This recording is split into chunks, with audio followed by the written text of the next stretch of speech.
सबसे प्यारी है, माँ तू जग में न्यारी है।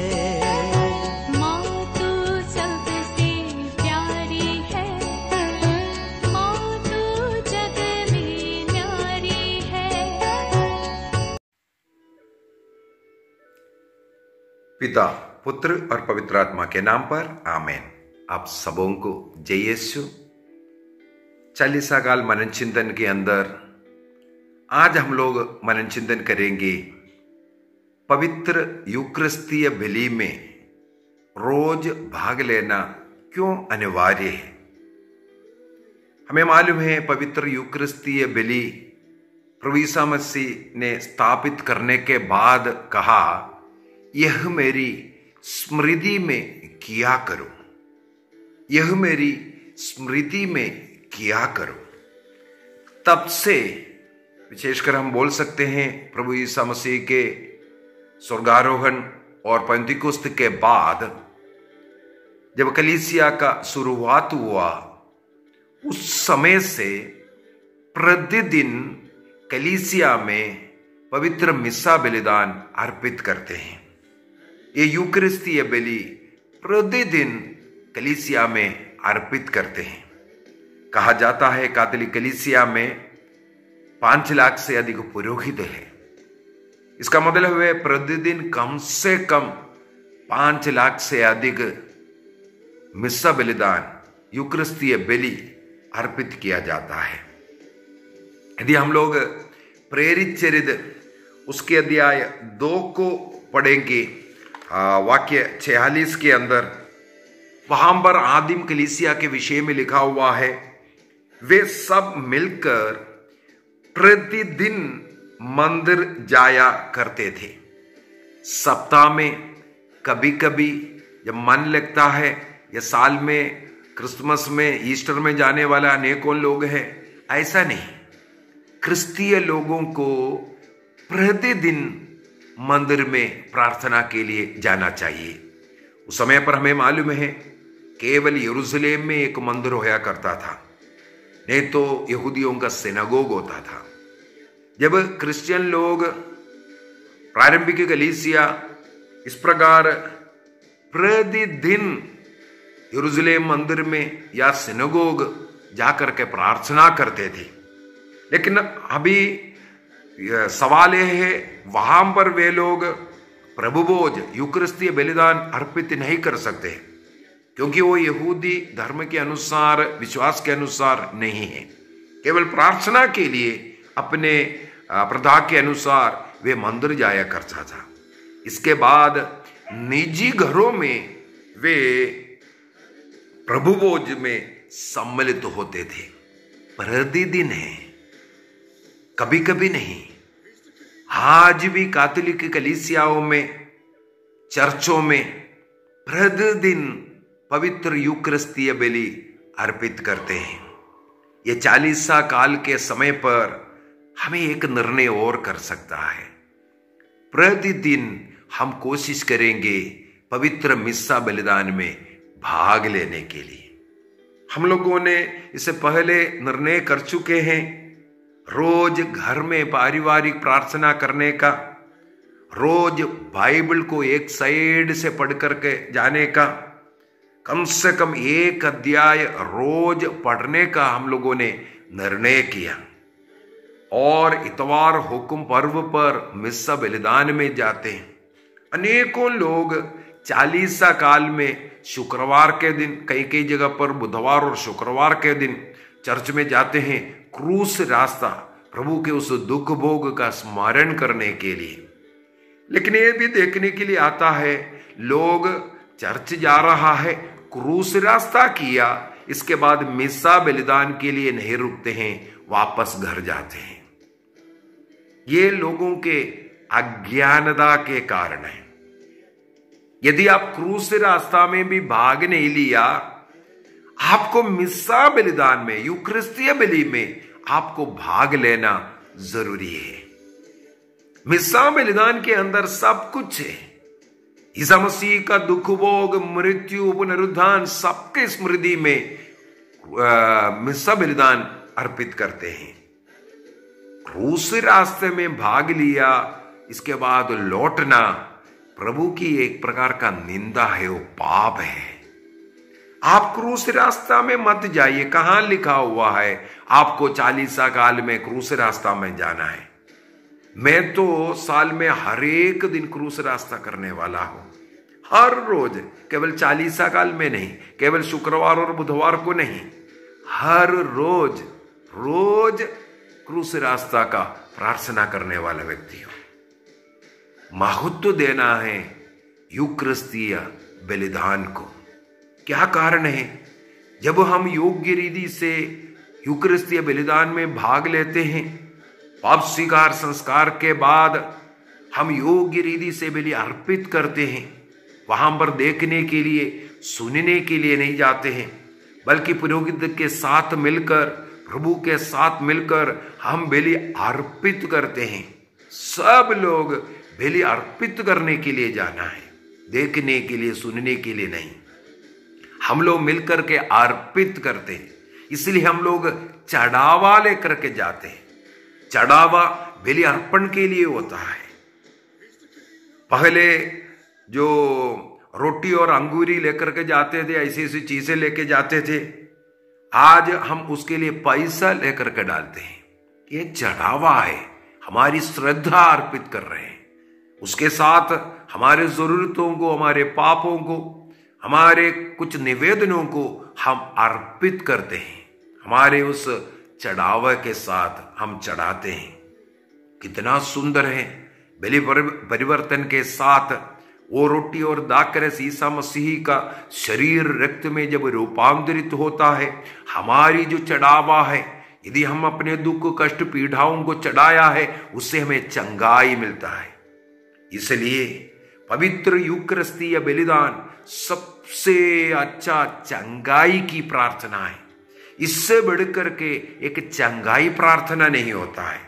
हमें विश्वास के साथ योग्य रीति से जब इस यूकरिस्तीय बलिदान में भाग लेते हैं, हम अपने रोग दुखों को अर्पित करते हैं। बलि परिवर्तन के साथ हमें भी उसका चंगाई मिलता है।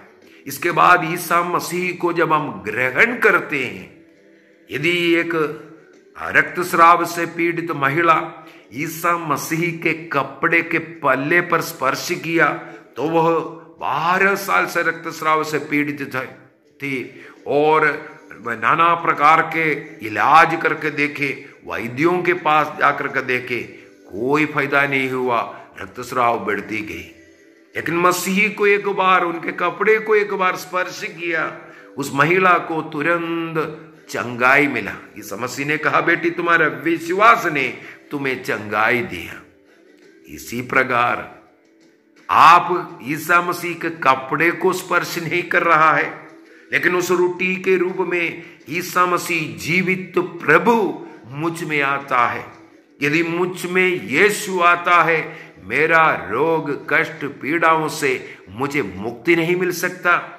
मुझे विश्वास होना चाहिए उस रक्तस्राव पीड़ित महिला के समान मुझे मसीह में विश्वास करते हुए मसीह को ग्रहण करना है, जिसके द्वारा मैं चंगाई प्राप्त करूं। और साथ ही साथ हमें याद करना है, ये हमें अनंत जीवन की ओर लेके जाते हैं।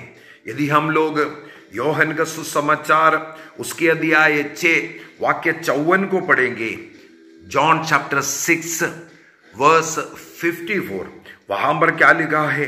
जो मेरा मांस खाता और मेरा रक्त पीता है, उसे अनंत जीवन प्राप्त है। हमें अनंत जीवन मिलने के लिए, स्वर्ग राज्य का जीवन मिलने के लिए हमें ईसा मसीह का शरीर और रक्त को ग्रहण करना जरूरी है। इसलिए ईसा मसीह ने जो प्रार्थना सिखाई, उसमें इस प्रकार सिखाया। मत्ती के सुसमाचार उसकी अध्याय 6 वाक्य 11 के अंदर हम लोग पढ़ते हैं, प्रभु ने कहा, इस प्रकार तुम प्रार्थना किया करो, प्रतिदिन का आहार आज हमें दे।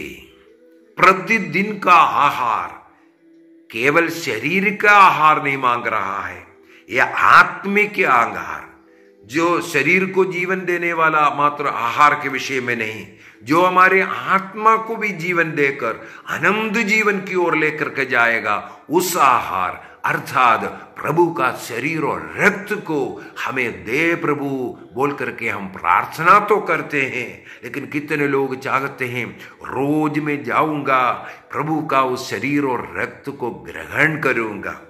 ये लोग बोलते हैं हम तकलीफ है, बैठ नहीं सकता, ऐसे ऐसे।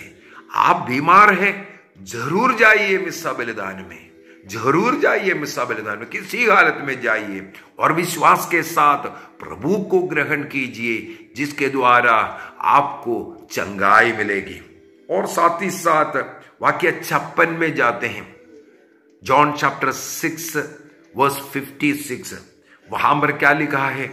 जो मेरा मांस का था और मेरे रक्त पीता है, वह मुझ में निवास करता है और मैं उसमें निवास करता है। वो मिस्सा बलिदान के द्वारा प्रभु मुझ में आता है और मैं प्रभु में रहता है। मैं और प्रभु एक बनने का समय है ये पवित्र मिस्सा बलिदान। इसके द्वारा प्रभु का प्रेम मुझ में, वो प्रेम से मुझे भर देता है, शांति से आनंद से मुझे भर देता है। उस आनंद पाने के लिए, उस खुशी पाने के लिए मैं दौड़ता हूं रोज मिस्सा बलिदान के लिए। कब जाकर मैं प्रभु का दर्शन करूं? स्तोत्रगार स्तोत्र ग्रंथ 42 में कहते हैं, जी हाँ, मुझे अवसर मिला है पवित्र रोटी में मुझे मेरे प्रभु को देखने के लिए। आप भी एक बार इस विश्वास के साथ जाना शुरू कीजिए, आपका जीवन बदलेगा। एक बार यीशु आपके अंदर आता है, आपका जितने भी छोटे मोटे जो पाप है, सारे पाप मिट जाता है। कलीसिया हमें सिखाते हैं पवित्र यूकरिस्त को जब हम योग्य रीति से, विशेषकर मैं फिर से बोलूंगा, हमें योग्य रीति से इसे ग्रहण करना है। 5 कंडीशन पिछले क्लासों में मैंने सिखाया है। कौन पवित्र यूकरिस्त ये रोटी ग्रहण कर सकता है?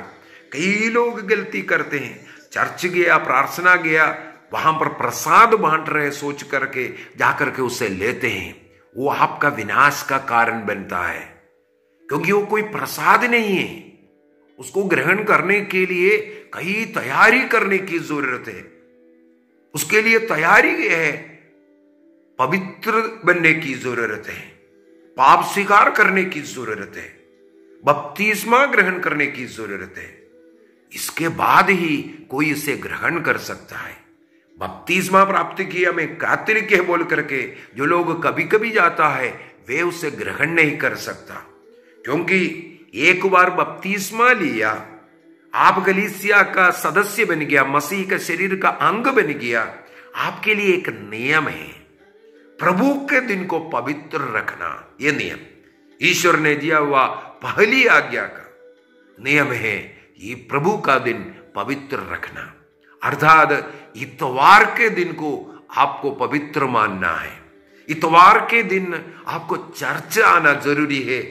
कलीसिया का नियम में यह बता करके दे रहे हैं, इतवार और हुक्म पर्व के दिनों में आपको चर्च जाना जरूरी है। यदि आप नहीं जाते हैं, आप घोर पाप करते हैं, अर्थात आत्मा मारू बड़ा पाप। कोई भी व्यक्ति ऐसा बड़ा पाप करता है, जब तक पाप स्वीकार नहीं करेगा उसके लिए, उस पाप के लिए आप परम प्रसाद को, यीशु मसीह के शरीर और रक्त को ग्रहण नहीं कर सकता। इसलिए जो 5 शर्त सिखाया है, पहला शर्त ये है, आप कृपा की अवस्था में होना चाहिए। ऐसा कोई आत्मामारू पाप की अवस्था में आप नहीं होना चाहिए। आप हाल ही में पाप स्वीकार किया हुआ होना चाहिए। कम से कम महीने में 1 बार तो पाप स्वीकार किया हुआ होना चाहिए। यदि उससे ज्यादा हुआ, परम प्रसाद को, प्रभु के इस रोटी और दाकर शरीर रक्त को ग्रहण नहीं करना चाहिए। करेगा तो आपको हानि पहुंचाएगा।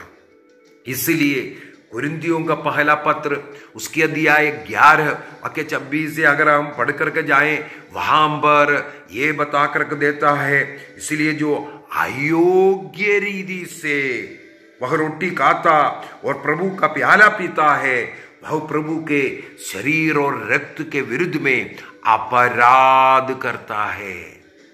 अयोग्य व्यक्ति इसको ग्रहण नहीं कर सकता।